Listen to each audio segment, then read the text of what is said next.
సంవత్సరాల తరబడి ఎన్ని మందులు వాడినా మీ మోకాల నొప్పులు తగ్గట్లేదా? ప్రాణ పెయిన్ క్లినిక్ లో అత్యాధునిక చికిత్స. ప్రస్తుతం మనతో పాటు ఉన్నారు లైవ్ కాల్లో అందుబాటులో మాజీ జేడీ లక్ష్మీనారాయణ గారు. ఒక్కసారి ఆయనతో మాట్లాడదాం. షాద్నగర్లో జరిగినటువంటి ఒక ఇన్సిడెంట్ సందర్భంగా ఆ నేపథ్యంలోనే కొన్ని పోలీసులు ఎలాంటి రూల్స్ పాటిస్తారు అనే విషయంలో సార్ని అడిగి క్లారిటీ తీసుకుందాం. సార్ నమస్తే అండి. నమస్తే నిరుపమ్ గారు. సార్ ఎలా ఉన్నారు? బాగున్నానండి. సార్ షాద్నగర్లో ఒక ఇన్సిడెంట్ జరిగింది. అఫ్ కోర్స్ ఇప్పుడు దీనికి దానికి సంబంధం లేదు, కానీ ఈ సందర్భంగా ఏంటంటే కొన్ని విషయాలు మాట్లాడాల్సినటువంటి పరిస్థితి వచ్చింది. షాద్నగర్లో ఒక మహిళను పోలీస్ స్టేషన్కి తీసుకుని వెళ్ళి అర్ధరాత్రి 9 గంటల నుంచి మిడ్ నైట్ 2 o'clock వరకు ఉంచి ఆమె మీద 3rd డిగ్రీని రకరకాలుగా ప్రయోగించారు. ఆమె ఒక్కదాని మీదే కాదు, ఆమె హస్బెండ్ మీద, సేమ్ టైం 14 ఏళ్ళ ఆమె కొడుకు మీద. సార్ అసలు రూల్స్ ప్రకారం 3rd డిగ్రీ అనేది ఎప్పుడు ప్రయోగిస్తారు?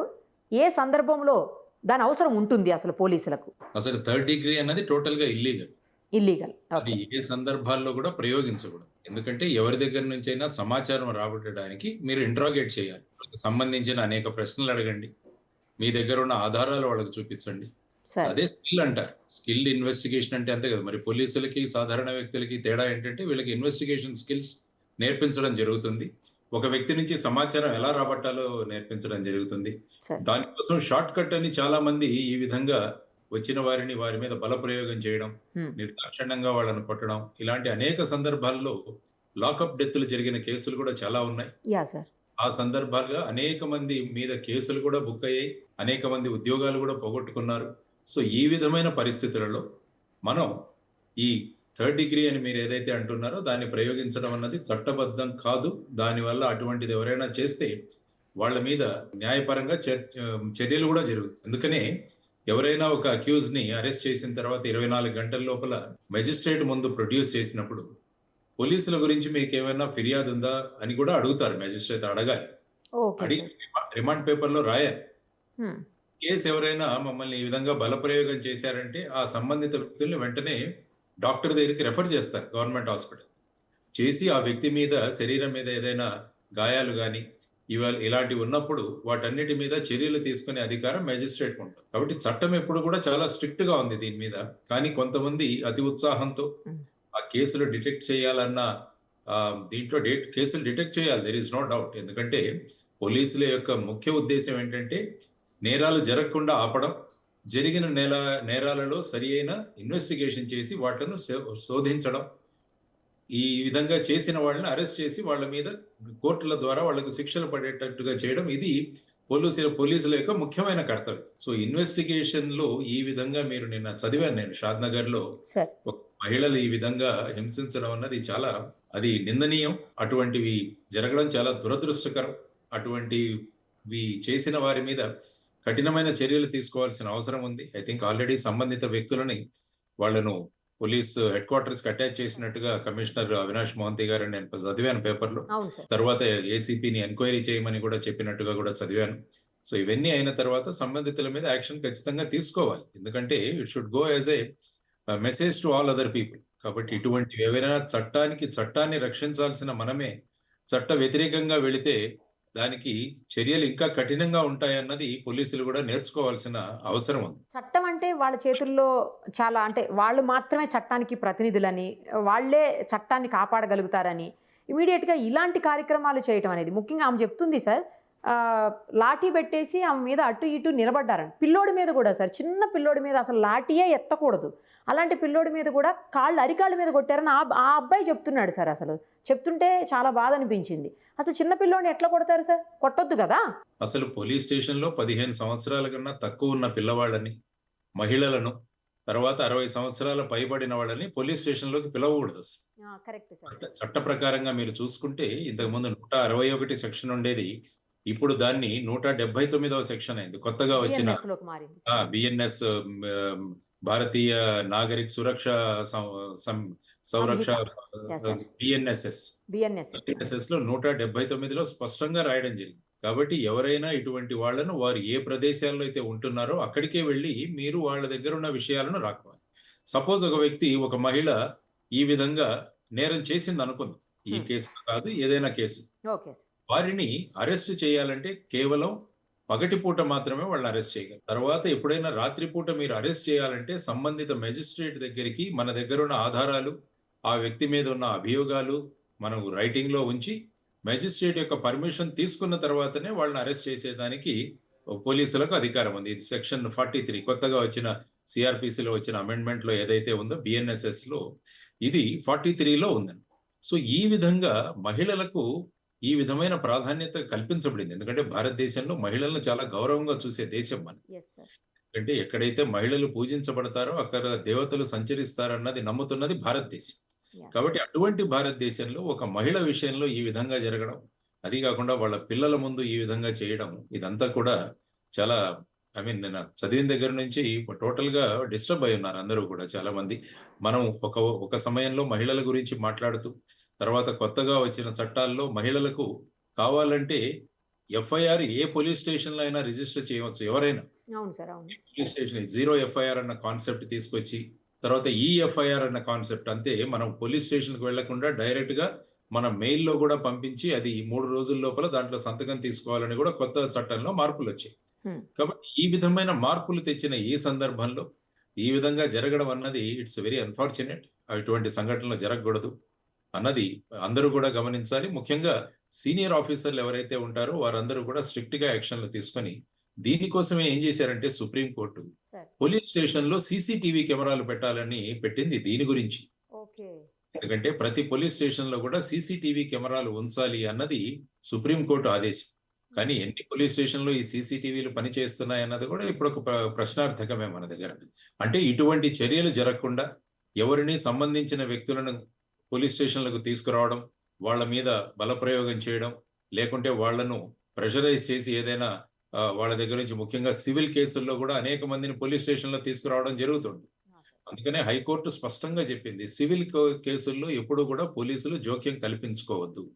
కానీ ఇప్పుడు ఏమైందంటే ముఖ్యంగా హైదరాబాదు పరిసర ప్రాంతాల్లో భూమి విలువ చాలా పెరిగిపోయింది. దానివల్ల ఈ భూమికి సంబంధించిన కేసులు కూడా చాలా మంది పోలీసుల మాట వింటారని చాలా మంది పోలీసులను ఉపయోగిస్తూ ఆ విధంగా ఎవరైనా చేసిన వాళ్ళకి ఆ వచ్చిన డబ్బుల్లో కొంత ముట్ట చెబుతా అని కూడా చెప్పడం, ఇవన్నీ జరగడం వల్ల ఏమవుతుందంటే ఈ విధమైన కేసులు జరగడం జరుగుతుంది. కాబట్టి వీటిని ఆపాల్సిన బాధ్యత సీనియర్ ఆఫీసర్స్ కు ఉంది. తర్వాత వచ్చేసి సిటిజన్స్ కూడా మేము ఎప్పుడు అదే చెప్తుంటాం.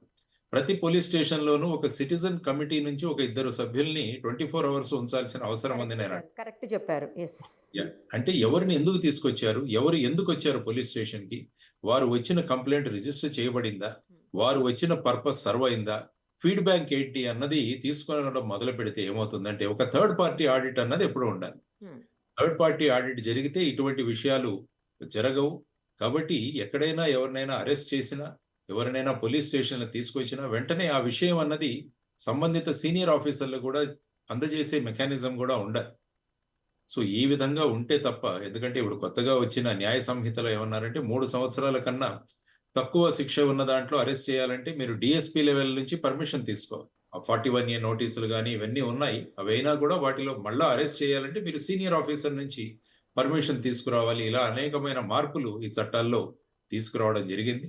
కాబట్టి ఆ విధంగా చట్టాలు చేసుకున్నా కానీ దాన్ని పాలించాల్సిన అవసరం కూడా చాలా అవసరం అన్నది మనం అందరం గమనించాల్సిన అంశం. ఇంకొక విషయం కూడా సార్, 6 తర్వాత ఆమెను తీసుకొచ్చేటప్పుడు ఒకవేళ పోలీస్ స్టేషన్ తీసుకురావాల్సినటువంటి పరిస్థితులే వస్తే లేడీ కానిస్టేబుల్స్ ఉండాలి. అక్కడ అసలు లేడీ కానిస్టేబుల్స్ కానీ మహిళల ఉద్యోగులు కానీ ఎవరూ లేరంట ఆ సమయంలో. పోలీస్ స్టేషన్కి ఈమెను తీసుకొచ్చి కొట్టే సమయంలో ఇంకొకటి ఏంటంటే ఆమె డ్రెస్ కూడా రిమూవ్ చేసి, అంటే ఆమె శారీని తీసేసి ఆ ప్లేస్లో హస్బెండ్ షర్ట్ని వేసి తర్వాత నిక్కర్ వేసి అలా చేసి మరి ఆమె నాకు హెల్త్ బాగాలేదు సర్జరీ అయిందని చెబుతున్నా కూడా కొట్టారు. అంటే అసలు కనీసం ఇప్పుడు సెక్షన్లు 3rd డిగ్రీలు అన్నీ పక్కన పెడదాం సార్, అట్లీస్ట్ మానవత్వం అనేది ఉండాలి కదా కనీసం ఆడవాళ్ళ పట్ల. వాళ్ళు బట్టలు రిమూవ్ చేసి, మగవాళ్ళు బట్టలు రిమూవ్ చేసి ఆమె వీళ్ళే బట్టలు వేయడం ఏంటని అసలు నాకు అది అర్థం కావట్లేదు. ఫస్ట్ చాలా దారుణమైన ఘోరమైన సంఘటన అండి ఇది. ఏ విధంగా అయితే మీరు వెళ్ళారని కూడా మీరు చెప్పారు, ఆవిడతో మాట్లాడారని చెప్పారు. ఆ తర్వాత ఈ పేపర్ లో వచ్చిన ఇన్ఫర్మేషన్ చూసినా కూడా ఏ విధంగా చూసినా కూడా ఇది అసలు ఇటువంటి సంఘటనలు ఎలా జరుగుతాయి అన్నది కూడా ఈవెన్ విభాగంలో పనిచేస్తున్న మాకు కూడా ఒక జుగుప్సాకరమైన పరిస్థితి అందరికీ అనిపిస్తుంది అనమాట. సో ఈ విధంగా 6 గంటలకు రావడం, సన్సెట్ నుంచి సన్ రైజ్ వరకు ఎవరిని పోలీస్ స్టేషన్ లోకి తీసుకురాకూడదు. ఆ తర్వాత మహిళలు 15 సంవత్సరాల కన్నా తక్కువ వాళ్ళు, 60 సంవత్సరాల పైబడిన వాళ్ళని పోలీస్ స్టేషన్ లోకి అసలే తీసుకురాకూడదు. ఇన్ కేసు వాళ్ళ మీద నేరం ఆపాదించబడితే అందులో వాళ్ళను తీసుకురావడానికి కూడా మెజిస్ట్రేట్ పర్మిషన్ తీసుకురావాలి సాయంత్రం నుంచి. ఓకే. ఇవన్నీ కూడా లీగల్ గా ఉంది. అంటే ఒక మహిళ సాక్షిదారు కావచ్చు, ఆర్ ఒక మహిళ ఆ అఫెన్స్ చేసి ఉండవచ్చు, అంటే నిందితురాలు కావచ్చు. ఈవెన్ నిందితురాలు అయినా కూడా మహిళను సాయంత్రం పూట అరెస్ట్ చేయాలంటే, అంటే సూర్యాస్తమయం తర్వాత అరెస్ట్ చేయాలంటే మెజిస్ట్రేట్ పర్మిషన్ ఉండాలి. ఇవన్నీ కూడా చట్టబద్ధంగా బంధనాలు. కాబట్టి ఇటువంటి ఇన్వెస్టిగేషన్ ప్రొసీజర్స్ ఎవరైతే ఫాలో అవ్వరో వారందరికీ కూడా 179 కింద ఒక యాక్షన్ కూడా మనం తీసుకోవచ్చు. యాక్చువల్గా 197 బిఎన్ఎస్ లో ఇన్వెస్టిగేషన్ లో చెప్పబడిన విధానాలు పాటించకుంటే సంబంధిత పోలీస్ అధికారుల మీద కేసులు కూడా రిజిస్టర్ చేయొచ్చు. ఇంతకుముందు 166A అని ఉండేది ఐపీసీలో, అదే బిఎన్ఎస్ లో 197 గా మారిందను. సో ఆ విధంగా వీరికి పోలీస్ స్టేషన్ లో ఈ సంబంధిత వ్యక్తుల మీద అఫెన్సెస్ కూడా రిజిస్టర్ చేయడానికి కూడా ఐపీసీలో, అంటే ఇప్పుడు ఉన్న బిఎస్ఎన్ లో కూడా ప్రొవిజన్ ఇవ్వడం జరిగింది. సార్, ఇప్పుడు మహిళల్ని విచారించేటప్పుడు లేదా ఇన్వెస్టిగేషన్ చేసేటప్పుడు మహిళా కానిస్టేబుల్స్, మహిళా పోలీసులు ఆఫీసర్స్ ఉండాలా, లేకపోతే మగవాళ్ళు కూడా చెయ్యొచ్చునా? ఉండాలండి, ఖచ్చితంగా. ఇప్పుడు వచ్చిన చట్టంలో మార్పుల్లో ఏదైతే ఉందో, ఇంతకు ముందు కూడా మహిళల్ని ఎవరైనా అరెస్ట్ చేయాలంటే ఆ అరెస్ట్ కేవలం మహిళలు మాత్రమే చేయాలి అన్నది స్పష్టంగా ఉంది. ఆ తర్వాత వాళ్ళ స్టేట్మెంట్స్ ఏవైతే ఉన్నాయో, అంటే ముఖ్యంగా ఈ బలాత్కారాలు, అత్యాచారాలు ఇటువంటి సందర్భంలో వాళ్ళ ఇన్వెస్టిగేటింగ్ ఆఫీసర్స్ ఖచ్చితంగా మహిళలే ఉండాలి. ఒకవేళ లేకుంటే పోలీస్ స్టేషన్ లో ఒక మహిళా కానిస్టేబుల్ యొక్క ప్రెజెన్స్ లో వాళ్ళ స్టేట్మెంట్స్ అవి తీసుకోవచ్చు అన్నది సాధారణంగా ఉన్న ప్రొవిజన్. కాబట్టి మహిళలను మనం ట్రీట్ చేస్తున్నప్పుడు ఈవెన్ అరెస్ట్ చేయాలన్నా కూడా మహిళా అధికారులే చేయాలి అన్నది స్పష్టంగా ఉన్న ఒక ప్రొవిజన్ దాంట్లో ఉంది. పిల్లల విషయంలో అయితే సార్ అసలు అరెస్టే చేయకూడదు అంటున్నారు, పోలీస్ స్టేషన్కే తేవద్దు అంటున్నారు. ఒకవేళ ఏదైనా విషయంలో విచారించవలసినటువంటి పరిస్థితి వచ్చింది అనుకోండి పిల్లల్ని, అప్పుడు ఏం చేయాలి సార్? వాళ్ళ ఇంటికి వెళ్ళాలి, వాళ్ళు ఎక్కడైతే నివసిస్తున్నారో అక్కడికి వెళ్ళాలి. కానీ ఇప్పుడు వచ్చిన బిఎన్ఎస్ఎస్ లో ఏమన్నారంటే, ఈ ముగ్గురు కేటగిరీలో ఉన్న వ్యక్తులు ఎవరైనా మేము పోలీస్ స్టేషన్లకు వస్తాము అని చెబితే వాళ్ళని తీసుకురావచ్చు అని ఉన్నది. ఓహో, ఓకే. అంటే ఇదొకటి కొత్తది యాడ్ చేశారు. ఇంతకు ముందు సిఆర్పిసిలో అది స్పష్టంగా ఉన్నది, 15 సంవత్సరాల లోపు పిల్లలు, మహిళలు, తర్వాత 60 సంవత్సరాల పైబడిన వాళ్ళను పోలీస్ స్టేషన్లకు పిలవకూడదు సాక్షులుగా. వారి సాక్ష్యాలను కనుక మీరు రికార్డు చేయాలంటే వాళ్ళు ఎక్కడ నివసిస్తున్నారో అక్కడికి వెళ్ళాలి. కానీ ఇందులో ఒకటి యాడ్ చేశారంటే, పైన పేర్కొనబడిన వ్యక్తులు ఎవరైనా వాళ్ళు మేము పోలీస్ స్టేషన్లకు వస్తాను అని సమ్మతి ప్రకటిస్తే వాళ్ళను పోలీస్ స్టేషన్ లో విచారించవచ్చు. ఇది ఎందుకు పెట్టారో నాకు అర్థం కావట్లేదు. దిస్ ఇస్ అబ్సర్డ్, యాక్చువల్ గా ఉండకూడదు. అందుకనే ఈ మధ్య ఈ చట్టాల పట్ల కూడా మళ్ళా ఒక రివిజన్ అవ్వాలి. ఈ చట్టాల పట్ల అవి పార్లమెంట్ లోను కానీ ఎక్కడా కూలంకషంగా డిస్కషన్ చేయకుండా వీటిని, ఈ చట్టాలను తీసుకురావడం జరిగింది. కాబట్టి ఈ చట్టాల్లో ఉన్న కొన్ని మార్పులు కూడా తీసుకురావాలని ఇప్పటికే రాజకీయ పార్టీలు కూడా మాట్లాడుతున్నాయి. సో ఇందులో నేను ఇప్పుడు ఉదాహరించిన విషయం ఇది. ఇంతకుముందు లేని దాంట్లో ఇప్పుడు ఇది పెట్టడం. ఇప్పుడు ఏమంటారంటే వాళ్ళు వస్తామన్నారు అందుకనే తీసుకొచ్చామని చెప్తారు. వీళ్ళు బలవంతంగా తెచ్చినా కూడా అదే చెప్తారు. సో దానికి మళ్ళీ ఏదైనా సమన్స్ ఇష్యూ చేయడమో, ఏదైనా ఇన్ రైటింగ్ ఇవ్వడమో, ఏముంది దీని మీద సంతకం పెట్టండి అంటే పెడతారు. తెలియదు కదా సార్ వాళ్ళకు. అదే అందుకనే చట్టం యొక్క జ్ఞానం చాలా తక్కువగా ఉంది అందరికీ. కాబట్టి నేను ఎప్పుడు చెబుతూ ఉంటాను, ఎందుకంటే మన పాఠ్యాంశాలలో కూడా చట్టాలను చేయాలి. ఈ 3 చట్టాలు చేశారు, ఆ సంబంధిత బేసిక్స్ అయినా మీరు 6వ తరగతి నుంచి నేర్పండి. రాజ్యాంగము, ఈ చట్టాలు, ఈ అవగాహన ఉంటే ఒక పౌరుడు అన్నవాడు ధైర్యంతో ఉంటాడు. వాళ్ళ మీద ఎవరు కూడా ఈ విధంగా చేయడానికి భయపడతారు. ఎందుకంటే మన దగ్గర జ్ఞానం ఉన్నప్పుడు భయపడతారు ఎదుటి వ్యక్తి. మనకేమీ తెలియనప్పుడు దాన్ని ఆసరాగా తీసుకుని అనేక వ్యక్తులు మన మీద ఈ విధమైన బల ప్రయోగాలు చేసే పరిస్థితులు కూడా వస్తున్నాయి. సార్, అసలు ఇప్పుడు పిల్లల్ని విచారించాలంటే ఏ వయసు లోపు పిల్లల్ని అసలు విచారించకూడదు, ఏ వయసు పైన పిల్లల్ని విచారించవచ్చు సార్? లేకపోతే ఎవరినైనా విచారించవచ్చా పోలీసులు అనుకుంటే? జువెనైల్ జస్టిస్ యాక్ట్ అని ఒకటి ఉన్నది, జేజే యాక్ట్. అంటే పిల్లలు, మైనర్స్ ఎవరైనా నేరాలు చేస్తే, ఈవెన్ వాళ్ళు నేరస్తులైనా నిందితులైనా కూడా వాళ్లను పోలీస్ స్టేషన్ లోను, తర్వాత పోలీసులు యూనిఫామ్ లోను ఉండకూడదు. వాళ్ళందరినీ కూడా జువెనైల్ బోర్డ్ అని ఉంటుంది, అక్కడికి తీసుకువెళ్ళాలి వాళ్ళు. కాబట్టి ఆ టోటల్ ప్రొసీజరే వేరేగా ఉంటుంది. ఈ మధ్య ఈ మైనర్లు కూడా చాలా మంది కేసుల్లో ఇన్వాల్వ్ అవుతున్నారు. నిర్భయ కేసు తీసుకోండి, లేకుంటే ఇక్కడ ఉన్న మన ఇక్కడ సైబరాబాద్ లో జరిగిన దిశ కేసు తీసుకోండి, అవును సార్. లేకుంటే మొన్నటికి మొన్న జరిగిన నంద్యాలలో ముచ్చుమర్రిలో జరిగిన కేసులో కూడా వీళ్ళందరూ కూడా ఈ మధ్య యూట్యూబ్లు ఇవన్నీ చూసేసి ఈ మైనర్లు అన్న వాళ్ళు కూడా ఈ విధంగా నేరాలు చేయడం అన్నది మనం చూస్తాం. నేను ఎవరో డ్రగ్స్ లో కూడా దొరుకుతున్నారు సార్, డ్రగ్స్ లో దొరుకుతున్నారు, డ్రైవింగ్. నిన్న రాత్రి కూడా ఒక యాక్సిడెంట్ అయింది సార్ మనకి హైదరాబాద్ లోనే, 5 మైనర్లే ఉన్నారు కారులో. ఉత్తరప్రదేశ్ లో కూడా ఒక అబ్బాయి కాలేజ్ మానేసి కారు తీసుకుని వెళ్లి దాన్ని ఏదో స్టంట్ చేస్తూ ఒక మహిళ మృతికి కారణం అయ్యాడు. అవును సార్. ఇవన్నీ కూడా జరుగుతున్న అంశాలు. కాబట్టి వీటన్నిటినీ పరిశీలించి ఈ 16 సంవత్సరాల లోపల పిల్లలు ఎవరైతే ఉన్నారో వాళ్ళందరినీ మైనర్స్ గా పరిగణించడం జరుగుతుంది. ఆ వయసుని ఏజ్ను కూడా మార్చాలన్న ధోరణి కూడా జరుగుతుంది. కాబట్టి పిల్లలు ఎవరైనా వాళ్ళను ప్రశ్నించాలంటే వాళ్ళ ఇంటి దగ్గరికి వెళ్ళి ప్రశ్నించాలన్నది మన చట్టాల్లో ఉన్న అంశాలు. వాళ్ళని అరెస్ట్ చేయాల్సిన పరిస్థితి వస్తే వాళ్ళ వయసును బట్టి వాళ్ళని జువెనైల్స్ గా పరిగణించడం జరుగుతుంది. వాళ్ళను పోలీసు, జైలు వీటిలలో ఉంచకుండా వాళ్లకు చిల్డ్రన్ హోమ్స్ ఉంటాయి, ఆ హోమ్స్ లో వాళ్ళని పెడతారు. తర్వాత అక్కడ ఒక వేరే కమిటీ కూడా ఉంటుంది అనమాట. సో ఆ విధంగా చేసే అవకాశాలు కూడా ఉన్నాయి మన చట్టాల్లో ఉన్నాయి. Right sir. ఇంకొకటి ఏంటంటే అసలు పోలీసులను చూడగానే ఆ యూనిఫామ్ చూస్తేనే భయపడిపోయేటువంటి పరిస్థితులు చాలా మందిలో ఉంటున్నాయి సార్. ఎందుకంటే వాళ్ళు రుబాబుగా కొంచెం దురుసుగా మాట్లాడటము, దురుసుగా ప్రవర్తించటము నార్మల్ పబ్లిక్ పట్ల. ఓ పక్క ఫ్రెండ్లీ పోలీసింగ్ అంటారు, మరోవైపు ఏమో ఇలాంటివి జరుగుతూ ఉంటే జనాలు కూడా భయపడిపోయేటువంటి పరిస్థితి సార్. వాళ్ళు ఏమన్నా గట్టిగా రా పిఎస్ కనగానే అసలు తప్పో ఒప్పో రైటో ఏదో తర్వాత సంగతి, ముందు పిఎస్కి వెళ్ళిపోవాలి, లేకపోతే ఊరుకోరు. ఇలాంటి పరిస్థితి ఎందుకు సార్? ఆఫీసర్స్ అంటే యూనిఫామ్ చూడగానే అట్లా అనిపిస్తుందా ఏంటి? నాకు అర్థం కావట్లేదు. ఎందుకంటే ఇప్పుడు ప్రస్తుతం చూసుకుంటే పోలీస్ స్టేషన్ లో సంఖ్యాబలం చూసుకున్నా కూడా చాలా తక్కువగా ఉంటుంది. అంటే మన దేశంలో ఉన్న పరిస్థితి ఏంటంటే చాలా తక్కువ సంఖ్యలో పోలీసు ఉంటారు. ఆ తర్వాత ముఖ్యంగా ఏంటంటే రెండవది పోలీసులు అన్న వాళ్ళ మీద లోడ్ పెరిగిపోతాడు, కేసుల యొక్క సంఖ్య కానీ.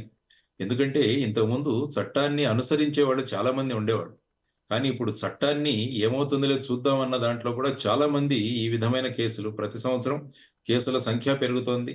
ఆ తర్వాత ఇన్వెస్టిగేషన్ చేయాల్సిన ప్రొసీజర్స్ కూడా చాలా ఉంటాయి. తర్వాత ఏంటంటే ఈ విఐపి విజిట్స్, ఈ లా అండ్ ఆర్డర్ వీటిలో ఏమవుతుందంటే చాలా సమయం పోలీసులది వాటిలోనే వెళ్ళిపోతుంది. ఫర్ ఎగ్జాంపుల్ ఒక ప్రాంతానికి ఒక ముఖ్యమంత్రి వస్తారు, అప్పుడేంటి ఇన్వెస్టిగేషన్లు ఇవన్నీ పక్కన పెట్టేసి పోలీసులందరూ కూడా వారి బందోబస్తు వాళ్ళ దీంట్లో ఉంటారు.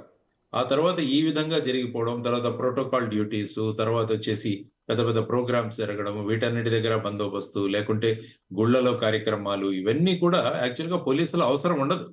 కానీ ఇప్పుడు ఏంటంటే ప్రతి చోట ప్రజలు గుమ్మిగూడిన చోట పోలీసులు కావాల్సి వస్తుంది. సో దానివల్ల ఏమవుతుందంటే పోలీసుల బేసిక్ డ్యూటీ ఏదైతే ఉందో ఇన్వెస్టిగేషన్ అన్నది పక్కన పడుతుంది. కాబట్టి ఇన్వెస్టిగేషన్ లో త్వరగా చేయడానికి ఇటువంటి మార్గాలు ఏవైతే ఉన్నాయో అవి కూడా అనుసరించాల్సిన పద్ధతి వస్తుంది. ఒక 2 తగిలించడం, ఆ తర్వాత వాళ్ళ దగ్గర నుంచి సమాచారం లాబొత్తడం, అది శృతి మించి ఈ విధంగా నిన్న జరిగిన కేసులాగా అవడం, ఇవన్నీ కూడా సందర్భాలు జరుగుతున్నాయి. కాబట్టి ఎప్పుడూ కూడా రాష్ట్ర ప్రభుత్వాలు పోలీస్ అన్నది రెవెన్యూ అర్నింగ్ డిపార్ట్మెంట్ కాదు అని ఎప్పుడూ అనుకోకూడదు. వాళ్ళు ఏమంటారంటే ఎక్సైజ్ డిపార్ట్మెంట్ నుంచి రెవెన్యూ వస్తుంది, తర్వాత వచ్చేసి మైనింగ్ డిపార్ట్మెంట్ నుంచి డబ్బు వస్తుంది, మిగతా వాటి నుంచి స్టేట్ ఎక్స్చెక్కర్కి డబ్బు వస్తుంది. కానీ పోలీసులు అంటే మనం ఖర్చే పెట్టాలి, కాబట్టి దీని మీద ఎక్కువగా మనం నిధులు కూడా శాంక్షన్ చేయట్లేదు. పోలీస్ స్టేషన్ బిల్డింగ్స్ కానీ, వాళ్ళ టైమింగ్స్ కానీ, మ్యాన్ పవర్ కానీ, ఒక వ్యక్తి 8 గంటలు పనిచేయగలడు, 8 గంటల నుంచి 10 గంటల వరకు పనిచేయగలడు. కానీ రోజులు అసలు ఎక్కడా గ్యాప్ లేకుండా పని చేయాలంటే వాళ్ళ మీద కూడా ఏంటంటే మెంటల్ స్ట్రెస్ కూడా చాలా ఎక్కువగా ఉంటుంది. ఆ మెంటల్ స్ట్రెస్ ఎప్పుడైతే ఎక్కువగా ఉంటుంది ఏంటంటే ఇటువంటి పనులకు వాళ్ళు పూనుకుంటారు. అందువల్ల పోలీస్ స్టేషన్లో మ్యాన్ పవర్ పెంచడం, తర్వాత ఇప్పుడు కొత్తగా వచ్చిన ఈ లేటెస్ట్ సైంటిఫిక్ ఇన్వెస్టిగేషన్ మెథడ్స్ చేయడం, ఆ తర్వాత అఫెన్సెస్ జరగకుండా చూడడం అన్నది చాలా ముఖ్యమైన విషయం. అంటే ఇటువంటి దొంగతనాలు కానీ, ఇప్పుడు జరిగింది బేసిక్ గా ఒక దొంగతనం కేసులో జరిగింది అనుకుంటాను. ఇది ఏదో బంగారము తర్వాత క్యాష్ దొంగతన అన్నది వాళ్ళ మీద నేరం అని చదివాను నేను. అట్లా 25 తులాలో ఎంతో పోయింది, దాని నుంచి ఒక తులం రికవరీ చేశారు అని చెప్పి చేయడం జరిగిందని విన్నాను. సో ఆ విధంగా నేరాలు జరగకుండా, తర్వాత వచ్చేసి జరిగిన నేరాలను వెంటనే పరిశోధించడం, ఇవన్నీ కూడా ముఖ్యం. కాబట్టి పోలీస్ స్టేషన్ యొక్క సంఖ్య, ఆ తర్వాత ఇన్వెస్టిగేషన్ పోలీసులు, లా అండ్ ఆర్డర్ పోలీసులు సపరేట్ చేయడం, ఇది సుప్రీంకోర్టే చెప్పింది. Investigation, law and order separate గా పెట్టండి. దానివల్ల ఏంటంటే ఇన్వెస్టిగేషన్ పోలీసులు కేవలం ఇన్వెస్టిగేషన్ చేస్తూ ఉంటారు, లా అండ్ ఆర్డర్ వాళ్ళు అటెండ్ అవుతుంటారు లా అండ్ ఆర్డర్. దానివల్ల ఏంటంటే ఇన్వెస్టిగేషన్ అన్నది చేయడానికి వీళ్ళ దగ్గర తగిన సమయం దొరుకుతుంది. తగిన సమయం దొరికినప్పుడు సైంటిఫిక్ గా ఇన్వెస్టిగేట్ చేయడం జరుగుతుంది. దానివల్ల ఈ షార్ట్ కట్స్ మెథడ్స్ అవి అవలంబించాల్సిన అవసరం ఉండదు. సో ఆ విధంగా సుప్రీంకోర్టు చెప్పింది. కాబట్టి అవి చేస్తున్నామా లేదా అన్నది కూడా హోమ్ డిపార్ట్మెంట్ తర్వాత డీజీపీ గారు వీరు చూడాల్సిన అవసరం చాలా ఉంది. నార్మల్ గా చాలా మందిని చూస్తుంటాం సార్, సీనియర్ ఆఫీసర్స్ అంటే ఒక డీసీపీ లేదా డిఎస్పీ స్థాయి పైన వ్యక్తులంతా కూడా చాలా పొలైట్ గా ఉంటారు, మంచిగా రిసీవ్ చేసుకుంటారు, చాలా బాగుంటారు పబ్లిక్ తోటి, అంటే ఫ్రెండ్లీ పోలీసింగ్ అంటే అక్కడి నుంచి చూస్తాం. కానీ కింది స్థాయి వ్యక్తులు ఎవరైతే ఈ హోమ్ గార్డులు లేకపోతే కానిస్టేబుల్స్, ఎస్ఐలు, సిఐలు, ఇన్స్పెక్టర్స్ ఈ స్థాయి వరకు మాత్రం చాలా వల్గర్ లాంగ్వేజ్ యూజ్ చేయటం, అసలు మీరు ఏమండి అని పిలవడం అనేది పోలీస్ స్టేషన్లో చూడం సార్. ఏంట్రా నువ్వు ఇటు రారా, అరే ఒరే, ఇవే తప్ప అసలు గౌరవం అనేది ఎక్కడ కూడా కనిపించదు సార్. అంత అగౌరవంగా మాట్లాడాల్సిన ప్రతివాడు క్రిమినల్ కాదు కదా. అక్కడికి వెళ్ళిన ప్రతివాడు పోలీస్ స్టేషన్కి వెళ్ళినంత మాత్రాన క్రిమినల్ అవడు, లేదా పోలీస్ స్టేషన్కి వెళ్ళినంత మాత్రాన వీళ్ళ సాయమే కోరుతున్నట్లు కాదు, వాళ్ళ డ్యూటీ కదా అక్కడ చేయాల్సింది. బట్ అలా ఎందుకు బిహేవ్ చేయరు పోలీసులు? ఈ ట్రైనింగ్ లో ఉన్న ప్రధానమైన అంశం, ఈ ట్రైనింగ్ అన్నది రెగ్యులర్ గా జరగాలి. సీనియర్ ఆఫీసర్లు కూడా ఇలాంటిది ఎక్కడైనా జరిగితే వెంటనే వాటి మీద చర్యలు తీసుకుంటే ఆ చర్యల వల్ల మిగతా వాళ్ళ మీద ఎఫెక్ట్ పనిచేస్తుంది. తర్వాత ఏంటంటే ముఖ్యంగా పైన ఆఫీసర్లు కూడా ఫైనల్ గా పోలీస్ విభాగం మీరు మొత్తం చూసుకుంటే పోలీస్ స్టేషన్ మీదే వర్క్ అవుతుంది. సపోజ్ ఇప్పుడు తెలంగాణ డీజీపీ గారు తీసుకుంటే ఆయన తెలంగాణ రాష్ట్రంలో ఉన్న అన్ని పోలీస్ స్టేషన్లకు ఆయన మెయిన్ ఎస్హెచ్ఓ అనుకోవచ్చు. ఐజీ వాళ్ళ పరిధిలో, డిఐజీ వాళ్ళ పరిధిలో, ఎస్పీ వాళ్ళ జిల్లాలో, తర్వాత డిఎస్పీ వాళ్ళ పరిధిలో, పోలీస్ స్టేషన్ ఇన్ఛార్జ్ సిఐ ఆ పోలీస్ స్టేషన్ కి ఇన్ఛార్జ్. కాబట్టి ఏది జరిగినా కూడా ఫైనల్ గా డెలివరీ చేయాల్సింది పోలీస్ స్టేషన్. సపోజ్ ఎవరు రేపు వచ్చి పెద్ద ఆస్తిపరుడు ఎవరైనా వచ్చి యాక్సిడెంట్ చేస్తే అది ఫైనల్ గా పోలీస్ స్టేషన్ ఇన్వెస్టిగేట్ చేస్తుంది, డీజీ వచ్చి ఇన్వెస్టిగేట్ చేయదు. ఎఫ్ఐఆర్ పోలీస్ స్టేషన్ లోనే రిజిస్టర్ అవుతుంది, అక్కడ ఉన్న అధికారి ఇన్వెస్టిగేటింగ్ ఆఫీసర్ గా ఉంటారు. ఏమవుతుందంటే పోలీస్ స్టేషన్ వర్కింగ్ అన్నది చాలా ఇంప్రూవ్ చేయాలి. తర్వాత పోలీసుల సమయం వృధాగా ఎక్కడ పోతుంది అన్నది కూడా మనం చూడాలి. ఇప్పుడు ఇంతకుముందు చెప్పినట్టు నేను లా అండ్ ఆర్డర్ డ్యూటీస్ గురించి చెప్పాను.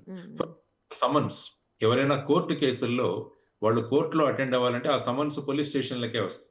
యాక్చువల్ గా దాన్ని ఒక కొరియర్ రూపంలో డైరెక్ట్ గా వాళ్ళకు సర్వ్ చేయొచ్చు కదా. లేకుంటే ఏంటి, ఇక్కడ పోలీస్ స్టేషన్ ఆ సమన్స్ తీసుకొని ఆ వ్యక్తిని ఎక్కడున్నారో తెలుసుకొని వాళ్ళ దగ్గరికి వెళ్ళి సర్వ్ చేయాలి. దీనిలో మనం అవుట్ సోర్సింగ్ చేయవచ్చు కదా అన్నది ఒక కాన్సెప్ట్. వెళ్ళి ఇవ్వచ్చు, లేకుంటే ఎలక్ట్రానిక్ మాధ్యమాల ద్వారా ఇప్పుడు కొత్త చట్టంలో మనం డైరెక్ట్ గా ఎలక్ట్రానికల్ గా కూడా వాళ్ళకి వాట్సాప్ లో వీటిలో కూడా మార్పు వచ్చి. సో ఇవి మనకు సపోజ్ పోలీస్ స్టేషన్ లో ఉన్న ఈ వస్తువులు ఏవైతే సీజ్ చేసిన వస్తువులన్నీ కూడా ప్రతిరోజు మనం చూసి అవి ఉన్నాయా లేవా అని చూసుకోవాలి. దానికోసం విడిగా ఒక అవుట్ సోర్సింగ్ కూడా పెట్టుకోవచ్చు, ఒక స్టోర్ లాగా పెట్టి దాంట్లో మనం చేయవచ్చు. ఇలా పోలీస్ స్టేషన్ లో ఉన్న డ్యూటీస్ అన్ని అనలైజ్ చేసి వాటిలలో ఏ విషయాలు మనం అవుట్ సోర్స్ చేయొచ్చు అని చేయగలిగితే పోలీసు బలం అన్నది మెయిన్ గా ఇన్వెస్టిగేషన్ కోసం, తర్వాత వచ్చేసి ఈ అఫెన్సెస్ జరగకుండా కాపాడడం కోసం. ఫర్ ఎగ్జాంపుల్ మొన్న చూశాను పోలీసులందరూ కూడా సైకిల్స్ లో ఇప్పుడు పెట్రోలింగ్ చేస్తున్నారని కూడా నేను చదివాను. ఫుడ్ పెట్రోలింగ్ కన్నా సైకిల్ పెట్రోలింగ్ లో పెడితే ఎక్కువ భాగాన్ని కవర్ చేయొచ్చు అన్నది. కాబట్టి ఏంటంటే పోలీసులు కనపడాలి. ఆ తర్వాత నేను ఎప్పుడు ఏం చెప్తున్నాం అంటే, మేము మహారాష్ట్రలో ఉన్నప్పుడు ఇది కూడా ఇంప్లిమెంట్ చేసాం. మొత్తం మన పోలీస్ స్టేషన్ 24 గంటల్లో ఏ విధంగా యాక్టివేట్ అవుతుంది పోలీస్ స్టేషన్ ఏరియా అన్నది చూసుకోవాలి. ఉదయాన్నే కొన్ని చోట్ల మార్నింగ్ వాక్ స్పాట్స్ ఉంటాయి, ఆ సమయంలో 2 పోలీసులను అక్కడికి పోస్ట్ చేయాలి. చైన్ స్నాచింగ్లు ఇట్లాంటివన్నీ ఆగిపోతాయి. ఆ తర్వాత కొన్ని మార్కెట్లు ఉంటాయి, కాబట్టి అక్కడ కూరగాయలు కొనుక్కోవడానికి, మిల్క్ తీసుకురావడానికి వస్తారు. అక్కడ మళ్ళా గుంపు ఉంటుంది, కాబట్టి పోస్ట్ చేయవచ్చు. తర్వాత స్కూల్స్ స్టార్ట్ అవుతాయి 8 గంటలు 9 గంటలకి. ఆ సమయంలో చాలా మంది ఆకతాయిలు వీళ్ళు వచ్చి ఆ స్కూళ్ల ముందు నిలబడి అమ్మాయిలను ఏడిపించడం ఇలాంటివి చేస్తుంటారు. ఆ సమయంలో వారిని ఆ విధంగా అక్కడ పోస్ట్ చేయవచ్చు. ఈ విధంగా ఒక 24 గంటల సమయంలో పోలీస్ స్టేషన్ ఏ విధంగా యాక్టివేట్ అవుతుంది, పోలీస్ స్టేషన్ ఏరియా, ఆ విధంగా ఎక్కడ మనుషులు ఉంటారో అక్కడ మనం గనక పోలీసులను డిప్లాయ్ చేయగలిగితే ఏమవుతుందో ఆటోమేటిక్ గా అఫెన్సెస్ తక్కువ అవుతుంది. ఇక్కడ పోలీసులు ఉన్నారు అని చెప్పేసి ఆటోమేటిక్ గా ఎవరైనా ఏమైనా చేయాలని వచ్చిన వాళ్ళు, సపోజ్ మధ్యాహ్నం పూట్ల చాలా మంది ఇళ్లలో వాళ్ళు ఉంటారు, చాలా మంది దొంగతనాలు మీరు చూసుకుంటే మధ్యాహ్నం సమయంలో లేకుంటే రాత్రి నైట్ సమయంలో. జరుగుతాయి. అవును సార్. బట్ ఆ సమయంలో గనక మనం పెట్రోలింగ్ ఆ ప్రాంతాల్లో పెట్టి, ఆ ఏరియాల్లో మా కమిటీ వాళ్ళ దగ్గర ఒక నోట్‌బుక్ పెట్టి మన పోలీసులు వెళ్లి ఆ నోట్‌బుక్‌లో సైన్ చేసి, వాళ్ళని అడిగి, ఆ విధంగా ఏమవుతుందంటే పోలీస్ కనపడుతుంది ప్రతి చోట. హ్మ్. దీన్నేమంటారంటే మల్టిప్లయర్ ఎఫెక్ట్ అంటాం. ఓకే. 10 మంది పోలీసులతో 300 మంది పోలీసులు ఉన్నారన్న ఎఫెక్ట్ క్రియేట్ చేయవచ్చు. హ్మ్. అంటే ఆ విధంగా మన డిప్లాయ్‌మెంట్ వల్ల. కాబట్టి ఇటువంటి కొత్త ప్రయోగాలు మనం చేసుకుంటూ వెళ్ళగలిగితే ఏమవుతుందంటే, మనకున్న తక్కువ మ్యాన్ పవర్‌తో మనం ఎక్కువ ఇంపాక్ట్ క్రియేట్ చేయవచ్చు. ఇవన్నీ కూడా సీనియర్ లెవెల్‌లో ఆలోచించి తీసుకోవాల్సిన అంశాలన్నమాట ఇవన్నీ కూడా. దానివల్ల ఏమవుతుందంటే నేరాలు తగ్గుతాయి. నేరాలు తగ్గుతాయి. తగ్గడం వల్ల ఏమవుతుందంటే ఆటోమేటిక్‌గా మీకు సమయం దొరుకుతుంది. సమయం దొరకడం వల్ల మీరు జరిగే కొన్ని కేసుల్లో మీరు ఇన్వెస్టిగేషన్ పక్కాగా చేయవచ్చు. మీకు కూడా సమయం దొరుకుతుంది, రిలాక్సేషన్ దొరుకుతుంది, మ్యాన్ పవర్ కూడా పెంచాల్సిన బాధ్యత ఉంది. కాబట్టి వీరు కూడా కుటుంబాలుంటాయి పోలీసులకు కూడా. యాహ్! వెళ్ళి వాళ్ళ కుటుంబాలతో వాళ్ళు చెయ్యాలి. ప్రతిసారి ఒక చోట చెబుతుంటారు పోలీస్ జీవితాలు ఎలాగుంటాయంటే, ఒక పిల్లవాడు వాళ్ళ నాన్నని చూసి ఒక వారం రోజులవుతది. అంటే వచ్చేసరికి వాళ్ళ నాన్న వెళ్ళిపోతున్నాడు, అదే. నిద్రపోయి అదే. తర్వాత వస్తాడు. ఆ తర్వాత వస్తుంది. కాబట్టి ఆ పిల్లవాడు వాళ్ళ అమ్మని అడుగుతాడంట, "అమ్మా నాన్నకు జీతం ఎంత?" అంటే, "30,000 రా" అంటే వాడు ఆలోచించుకొని అంటే రోజుకు ₹1000 అన్నమాట అని చెప్పి, ఆ పిల్లవాడు వాడు బ్యాంకులో స్టోర్ చేసుకొని ఉంటాడు. వాళ్ళ అమ్మ ఇచ్చిన డబ్బులు అవి. Pocket money. ఆ!